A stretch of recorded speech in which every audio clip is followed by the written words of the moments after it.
Catherine, welcome to B2B Content Strategist podcast. It's really nice to have you on. It's lovely to be here. Thank you so much for having me. Oh, it's a pleasure. I really appreciate your time. So the pleasure is all mine to be speaking to you today. Firstly, it would be fantastic if you could just share a little bit about your role and also a few sentences about what Cerity Partners does as well, if that's okay. Of course. Cerity Partners is a national financial services firm. And in addition to a full complement of wealth management solutions and specialized services for high net worth individuals and families, we also offer B2B solutions for corporations and nonprofits. So these include things like retirement planning, workplace solutions, and OCIO. As a national firm, it handles about $123 billion in assets under management. We have 50 offices in 16 states, and I'm one of 1,300 colleagues. I am the sole content strategist. However, I am part of a 12-member marketing team. So in terms of the marketing team, obviously you said you are the sole content strategist. Content, yes. Yeah. What does the other sides of the marketing team look like? Where are the other focuses amongst the other 12 people within the team? We have a staff of people who are dedicated to digital lead generation, so digital marketing. I have colleagues who manage things like mergers. We have substantial number of mergers into the firm, integration with those as well, and just general practice management. And so you're out there solely responsible for the content, which sounds like a big responsibility. In terms of how you manage that, then there's so much content that you guys are creating just from where I am standing, looking at things like your website and the content that I can see. And how do you keep working in-house with the content development and have other teams that are supporting you when it comes to the content production? Or do you tend to outsource some aspects as well? And if so, do you have like certain preferences over the things you really like to keep in-house and the things that you like to work with external experts and partners on? Because I'm the first content strategist for Cerity Partners, I've been highly involved in the content development and very hands-on. We've been creating numerous new assets for the first time, so everything from brochures to web pages to videos. So I've wanted to partner very closely with the chief marketing officer to define our voice, and that's meant doing a lot of the work myself. So I've preferred to write most of it or partner with colleagues, including in-house subject matter experts on the thought leadership. We have multiple disciplines across the firm, so it's been imperative that I work with them not only to create the best content, but also to get my hands around what it is all of these people do, what are our strengths, what do we bring to the marketplace in order to articulate it. So the timing hasn't really been right to hand that off to other parties. However, now that much of the foundational work has been done, I am starting to work more with freelancers, and so they can model the work that I've done and help me scale it. So that's the next source. We do outsource our design and website development work, and we've partnered with an SEO firm to optimize the way the content is visible, to make it more visible and raise its accessibility. Yeah, I feel like that's a fairly common response to that question when I ask about outsourcing. SEO usually is one of the key areas that most businesses seem to be working with SEO specialists. And like you said, like website, like development and things like that, that completely makes sense. But obviously, like you said, as you are building things up from scratch and finding, I suppose, that voice and content sweet spot, it makes sense that you want to be controlling that, so to speak, until you feel ready for the handoff. In your career, you've got experience obviously across B2B and B2C. What do you see as some of the big similarities and differences between the content world for B2B and then what in the content world for B2C? I think one of the through lines of similarities, and to backtrack a bit, my roots go back to magazine editorial. I spent most of my career in magazines, and the through line between magazine editorial and marketing is the ability to connect what the audience needs to hear and what your corporate sponsors want to say or what you want to say. You can't sell to anybody in this environment where everyone is sophisticated and a sophisticated consumer of media and content. You can only serve. So whether you're B2C or B2B. It's all about understanding your audience, understanding their pain points, the classic marketing 101. That hasn't changed. I think the differences in B2B and B2C really come down to channel. The B2C is more heavily reliant on referrals and professional networks and things of that nature. But one of the mistakes I see with content producers is forgetting that the needs don't change. So everyone appreciates a good story. Everyone appreciates engaging content. And I think sometimes people second guess themselves when they're addressing B2B audiences and think that they have to adopt a specific formal tone or professional tone or jargon so that people will take them seriously. And I think that's a true missed opportunity. One of my influencers is a woman named Chandra Turner, who always writes that magazine editors make the best hires because they are native, they swim in this, they know this, and it's in their DNA, that the ability to tell a story is key to content success.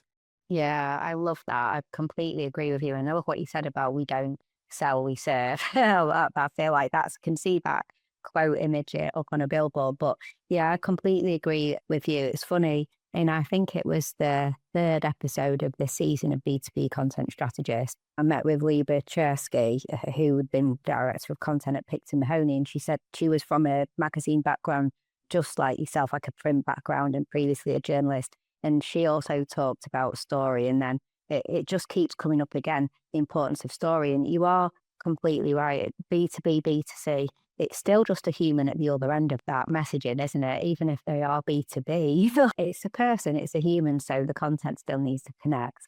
So there's always going to be that similarity. But like you said, the channels can be quite different. In terms of throughout your whole career, so not necessarily just looking at your current role, through your career, and what would you say, and I know this is a difficult question, but what would you say is one of the most memorable content, like marketing type campaigns that you've been involved in, and not necessarily most successful, but really memorable, and why it always comes to mind and you're like, well, why you remember it so well? I think my favorite campaign of all time was in my previous role. I was the chief marketing officer for R360, which is a peer-to-peer network for ultra high net worth individuals. And it came out of a conversation we would have internally about members. We would talk about them in terms of what we called archetypes. We'd say, oh, that person is really an altruist. That one is a seeker. That one is a sage. And I thought about it. I was like, wait a minute. If we're talking about this internally, maybe we could develop this into something that was external facing or for the members.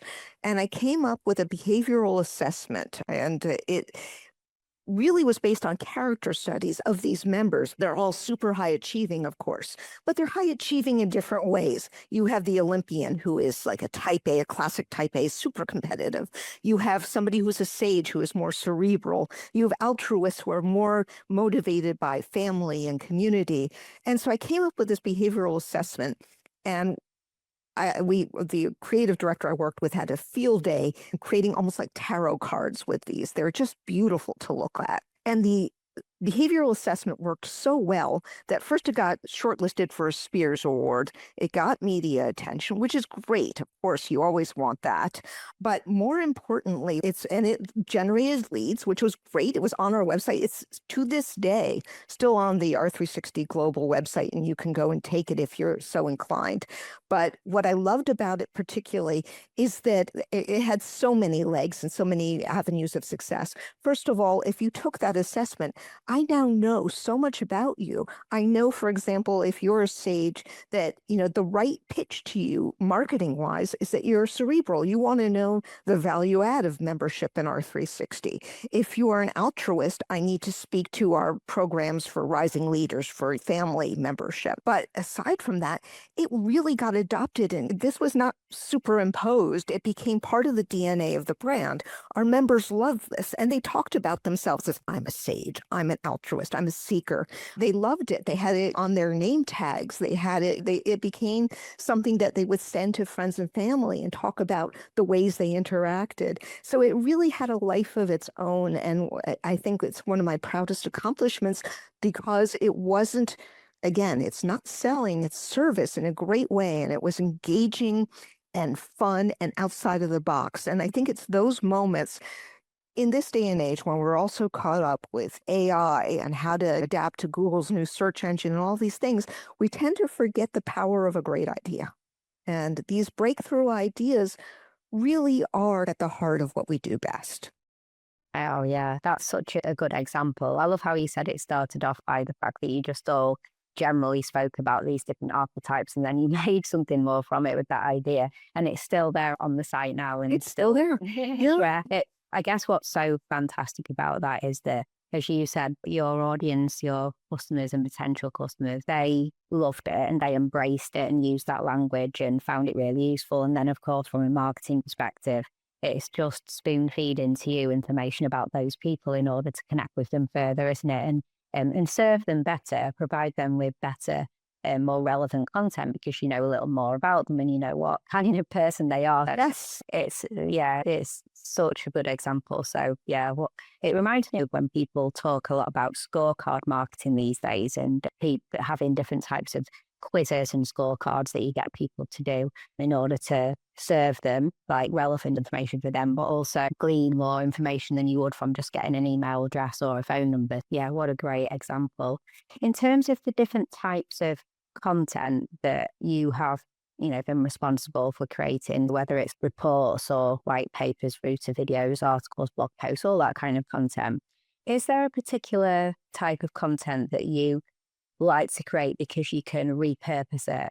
So you can really rinse it and get more content and more return on investment. What would you say is your go-to for something that is going to keep on giving and we're going to get a lot more content from that content type?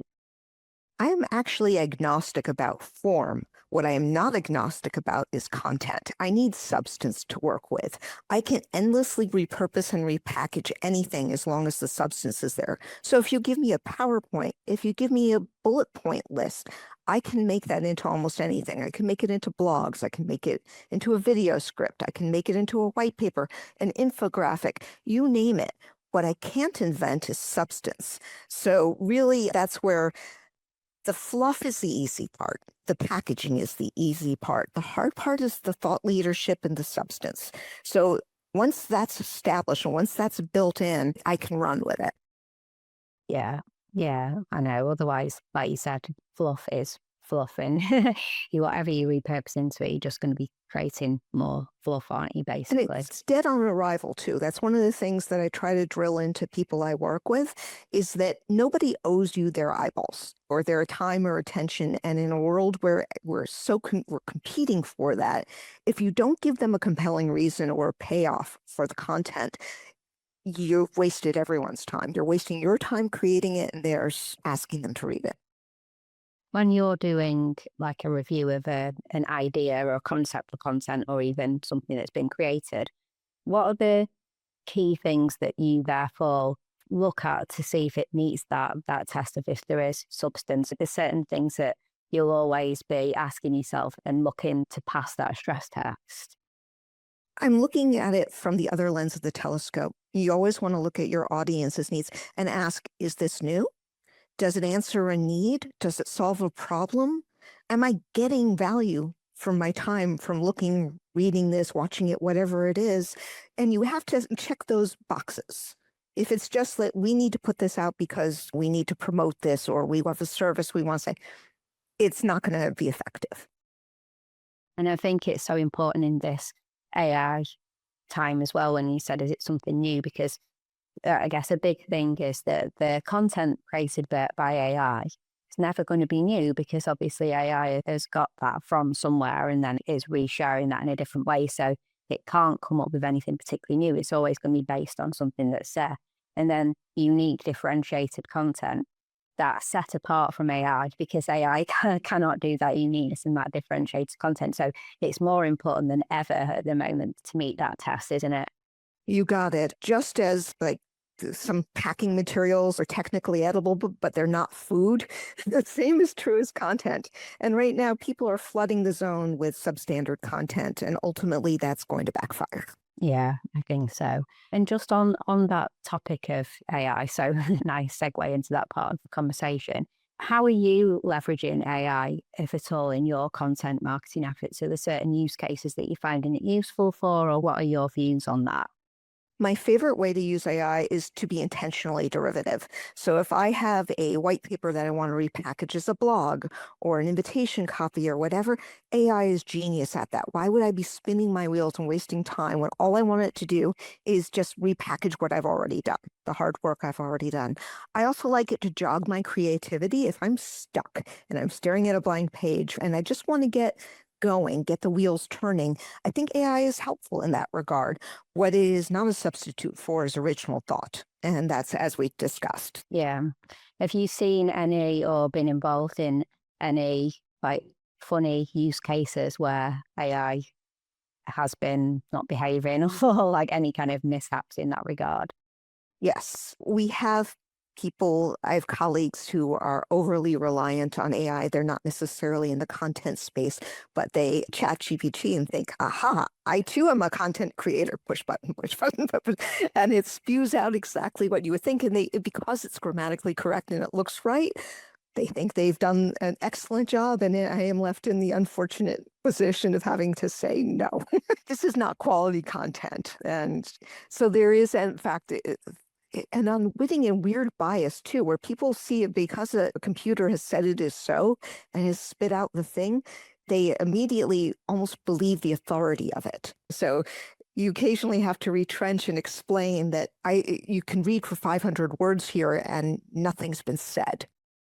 Yeah, I know. And what you said as well, it can just be not truthful. It can just say anything, can't it? And you have to really fact check. It can say nothing, or at the same time, I think the phrase I hear often is that Gen AI hallucinations. It can completely hallucinate. But even when it's not that, even when it's factually correct, it lacks the meat of the matter. When you talk to a human, the reason like when you prefer to speak to a human when customer service goes awry instead of a chat bot is that you can cut to an answer. You can get somebody who can think outside the box. Oh, I see. The package has gone awry, so I'm going to call FedEx. That kind of thing.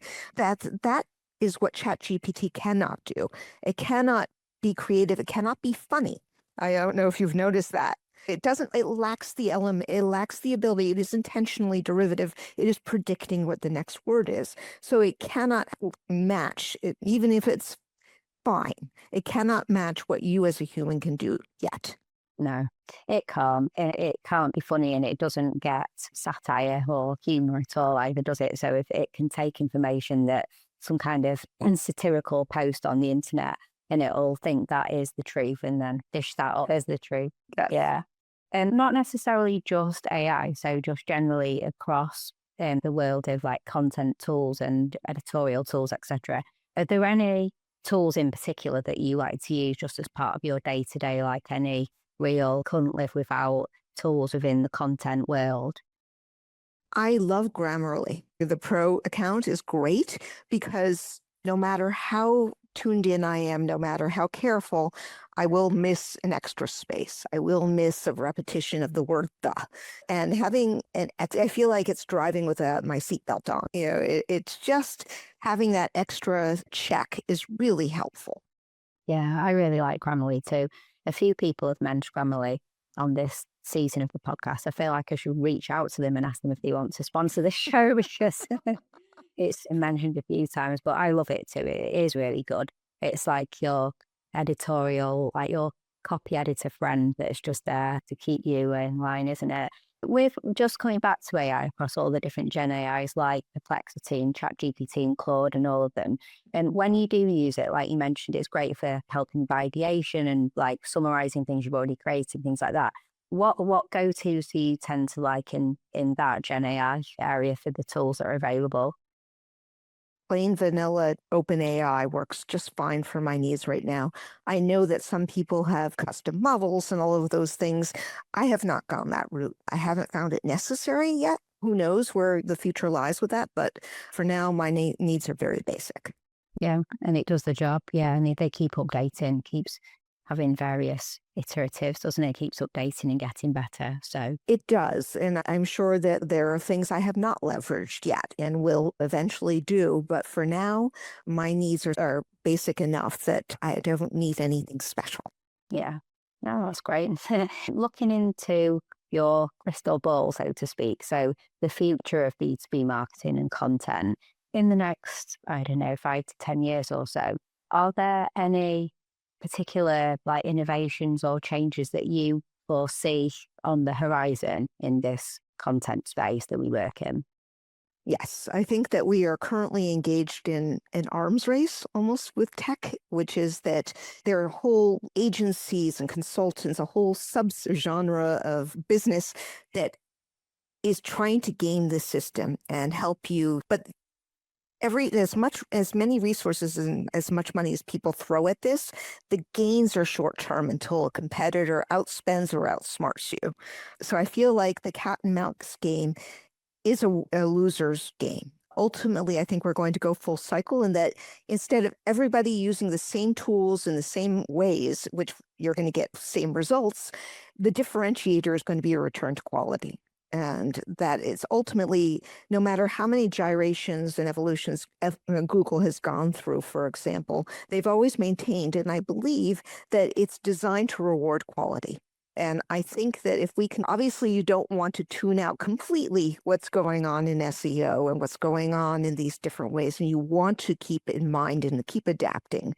I think that ultimately we need to concentrate on innovating, for example, the archetypes that I mentioned, thinking outside the box, retrenching with quality, connecting with the audience we want to serve, and really drilling down on that.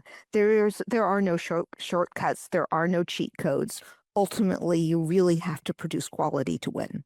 Yeah, I completely agree with you. And I think that because there are these tools out there that can make it a quantity play, just like quick and easy quantity, it's just going to make actually the quality shine even brighter as we're flooded with the low quality, commoditized, undifferentiated.